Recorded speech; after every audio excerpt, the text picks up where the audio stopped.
guys? It's me, Lee, and thank you for joining me back on that grind to 200K, hashtag a million a year. You guys already know that you are the real MVP. If you haven't already, then hey, what is you waiting for? You only got a little over 360 days and a few more than 800,000 spots remaining, so you better hop on while you still can. On that note though, I say that I only missed 6 days all year in my last video, and the day after that, I missed a day to make it 7. It was Christmas. There were no games Christmas Eve, so of course nothing was going around in the NBA. But then on Christmas, I wanted to be with my family, and there were a lot of games for us to enjoy. So I was like, you know what? Let's just sit back, enjoy these games. We'll be back on the grind tomorrow. So make that 7 days missed in 2017, but next year, one way or another, that number is going to be lower. Anyways though, like I said, yesterday was Christmas, and I hope all of you guys had a great Christmas. I know I had a great day just relaxing and spending time with the family. Also, if you were to ask Kevin Durant if he had a good Christmas yesterday, I'm sure he would say that he had a great Christmas yesterday. The Warriors versus the Cavs. What is a Warriors versus Cavs game without a whole lot of controversy afterwards? For real, anything that happens in one of these games is magnified tenfold. Every shot made becomes 10 times more important. Every shot missed becomes 10 times more important. Every foul called or not called becomes 10 times more important. If some of the stuff that went down yesterday would have happened in, let's say, a Raptors versus Nuggets game, how many people do you think would care to the extent that they cared last night? Not nearly as many, I will tell you that. Alright, so you guys pretty much know, or you should know, what went down in this game yesterday. And for the most part, it all revolved around Kevin Durant. And it started when he was supposed to have picked up his second technical foul early on into the game and should have been ejected after that. He got into a little whatever you want to call it with Jose Calderon. Pushed the ball into the chest of Jose. Refs see it, and with Durant already having one tech, they just say, you know what? Play on. Jose gets upset. People around the world get upset, and the NBA is all of a sudden exposed for being rigged or playing favorites, since if the roles were reversed, if Jose Calderon already had one technical, shoved the ball into the chest of Kevin Durant, he would have been gone extremely fast. The refs wouldn't have thought twice about ejecting someone like Jose Calderon out of the game. But since it was Kevin Durant, he was ruled untouchable last night. You couldn't kick him out no matter what he did. He could go up and slap a ref 3 times in the face, film it and send it to the ref's mom, and still wouldn't get ejected. He would get a pat on the back and a high five from the other 2 officials. You guys have to remember that the NBA is a business. Yesterday is one of the biggest days besides like the NBA finals for the NBA. Christmas Day. They care about this day so much and the games that they have playing, the players that are out on the court. That's why they always have the best games on Christmas Day. There was no way that they were going to let Kevin Durant get ejected. They would have lost tons and tons of money. Ratings would have gone down, because who wants to see LeBron James and the Cleveland Cavaliers go up against the Golden State Warriors, who already don't have Stephen Curry,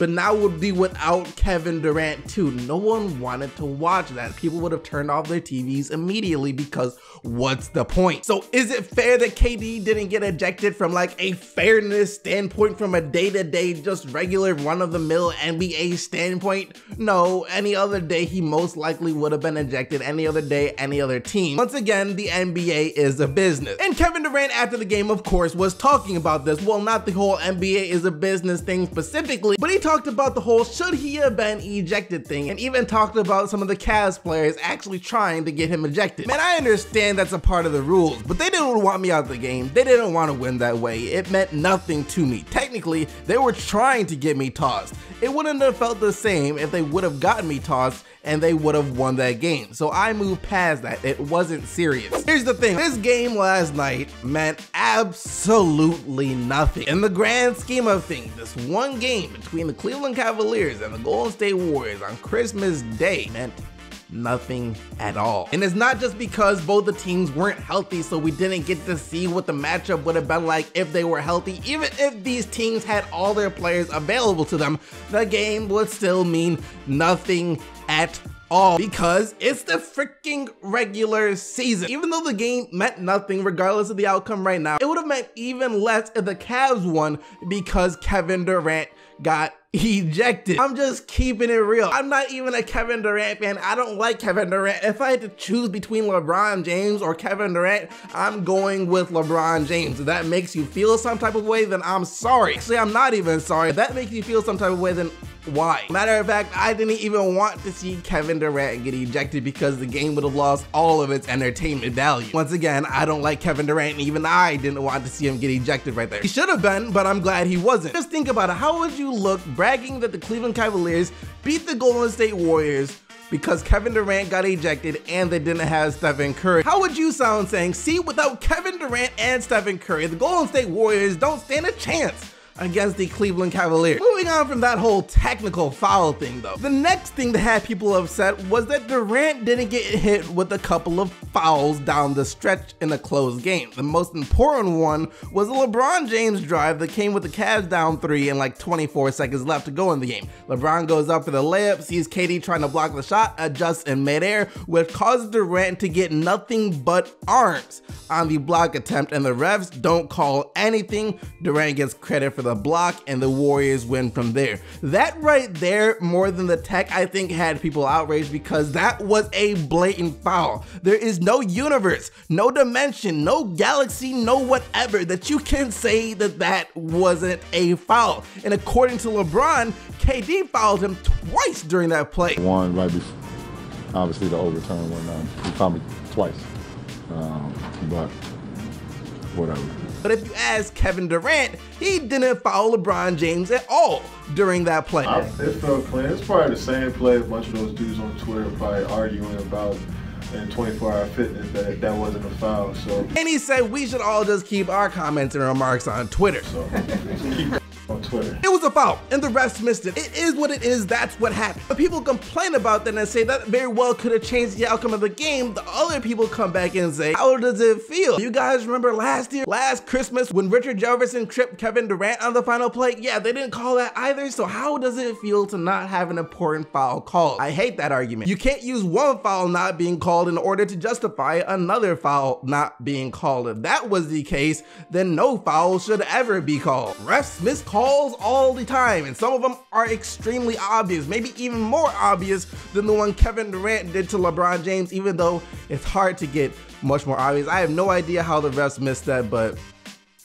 they did. The last game against the Clippers, when the Rockets lost and James Harden after the game went off snapping on the official. You guys remember that? Well, yeah, as it turns out, the Rockets still aren't letting that go, as it seems that the Houston Rockets are trying to file a complaint and get that game kind of overturned. They're trying to file a complaint to the league. And the reasoning behind the complaint is that Juan Evans was supposed to have fouled out with like 3 minutes to go, but instead of the refs giving him his 6th foul, they gave the foul to Lou Williams, meaning that he could stay in the game. He was one guarding James Harden, got James Harden. It was a whole string of events that possibly could have led to the outcome that was the outcome. The league even already said that, yeah, the refs messed up, he should have fouled out. All that being said, I don't even know if the league is going to approve the Rockets' complaint or protest, whatever you want to call it. Because if that happens, then as ridiculous as it sounds, the two teams will be forced to get back together and play out the remainder of the game from the time where the violation occurred. Two teams would suit up, put all the same players back into the game, put 3 minutes up on the clock, same score and everything, and they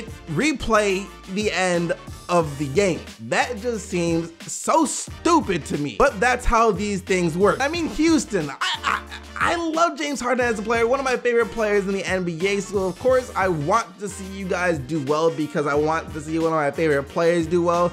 But some things just let it go maybe. It's one loss versus the Clippers. I understand if you're trying to get that home court advantage over the Warriors if you two teams meet in the Western Conference Finals, but it's the Clippers. They don't get many wins in the first place, so why try and spoil the one win they are going to get? Let them have it. Hey, it's Christmas. 'Tis the season. Anyways though, the Rockets played again yesterday against the Thunder, and in this one, there will be no need for the Rockets to file a protest because there was nothing to protest. The Thunder won fair and square, 112 to 107, and I'm kind of scared to come out and say this, but I think the Thunder might have figured things out. It's not perfect. In no way am I saying this is the best that the Rockets are capable of playing, and I am scared to say that they figured out because who knows if Carmelo Anthony will keep playing the way he's been playing and be cool for the entire season with his new role on this team, because if he reverts back to his old self, this team will come crumbling down really fast. But for the time being, and like for the past 5 games, they have been getting better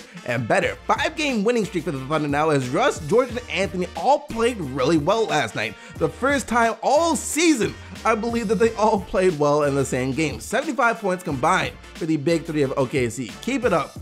Get better, but never go back to the way you've been playing before. And Russ still hasn't gone back to jacking up threes anymore. That's just a side note, but I'm happy that he's finally focusing on his strengths on the court and not just jacking up threes. Philly really needed this win, but shout out to the man Enes Kanter. You have to be a really good player to be able to do what he did yesterday. The guy is a walking double-double. In the post, he's a fantastic scorer, one of the best in the league, and he is also one of the best offensive rebounders in the NBA too. He and Joel Embiid were going at it last night, and on a personal level, solely player on player, I think Kanter might have won his matchup with Embiid. 31 points and 22 rebounds, 11 offensive boards for Enes, but like I said, Philly were the ones who got the win, 105 to 98. Joel Embiid wasn't too much of a slouch himself last night as he led the Sixers with 25 points, 16 rebounds, and 3 blocks. And once again though, Philly just really needed this win. I know the NBA wasn't too thrilled about this. Not only was Brandon Ingram out for LA last night, but the Lakers were also without Lonzo Ball, who will be out for about a week. So the Lakers,